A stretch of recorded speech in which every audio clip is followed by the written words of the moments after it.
అతిగా మాడిపోయి చారైనప్పుడు కానీ, అట్లా గ్రిల్ చేసినప్పుడు డైరెక్ట్‌గా ఫ్లేమ్ వలన అక్కడ అది బ్లాక్‌గా కన్వర్ట్ అయ్యే కొద్దీ కొన్ని కార్సినోజెన్స్ కూడా ఫార్మ్ అవుతాయన్నమాట. మెయిన్‌గా పాలిసైక్లిక్ అరోమాటిక్ హైడ్రోకార్బన్స్ అని కొన్ని కెమికల్స్ రియాక్షన్ జరిగి కొన్ని క్యాన్సర్ కారకమైన పదార్థాలు కూడా ఫార్మ్ అవుతాయి.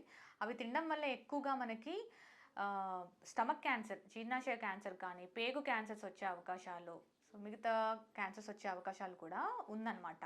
సో 30-50% వరకు రిస్క్ అయితే ఉంటుంది స్మోక్డ్ ఫుడ్ తీసుకోవడం వల్ల. సో అందుకే స్మోక్డ్ ఫుడ్, గ్రిల్డ్ ఫుడ్ మరీ దీర్ఘకాలికంగా ప్రతిసారి ప్రిఫర్ చేయకండి. ఎక్కువగా ఇప్పుడు బయట ఎక్కువగా రెస్టారెంట్స్ ఇష్టం వచ్చినట్టు పెరిగిపోయాయి. సో అందరూ బయట ఫుడ్ ఇట్లాంటి ఇంట్రెస్టింగ్‌వి ట్రై చేద్దాం అనేసి ఎక్కువగా యూత్ ఇలా వెళ్లి ట్రై చేస్తున్నారు.